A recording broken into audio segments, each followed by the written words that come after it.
My questions are, what would you recommend for creating characters for your portfolio as far as style, color, etc.? Are there specific types of characters manufacturers looks for, such as animals, peoples, etc.? And this is Michelle from Norristown, Pennsylvania. Actually, we talked a little bit about Pinterest being a great place to go and look for trends. So Comic-Con is another area for, if you're talking about characters in the comic arena, there's a big trend, obviously, on television, and kids screen and some of the different trade magazines to that industry would be a great place to look for trends. Characters for licensing are more often brought to a manufacturer's attention because the characters have a quality that people want to connect to, or a backstory. So yes, it matters what they look like and their appeal, but there has to be more than that.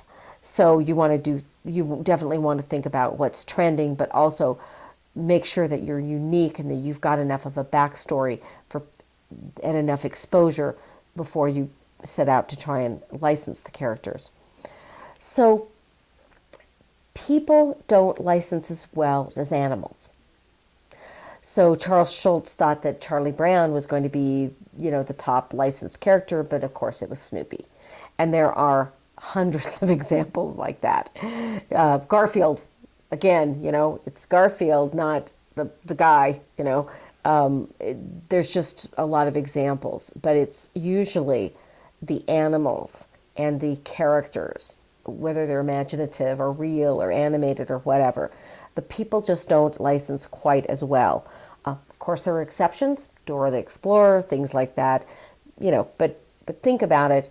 And I do believe that sticking to animals and characters that are not people can be very helpful. Something you should definitely think about. And it may not be relevant to what you're doing. You may have a character that's a person and it has to be a person. Well then, so be it. So make sure your characters are very memorable and you've really got a lot of connection points to your audience. And if you don't have those already, make sure they're ready.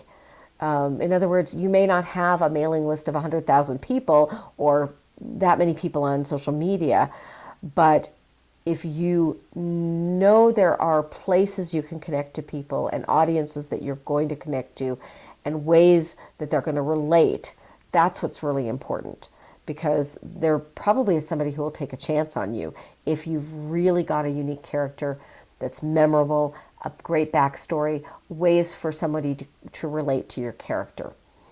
And I think that if you've got all that, you don't have to think as much about trending colors, seasonality, tying into patterns, things like that.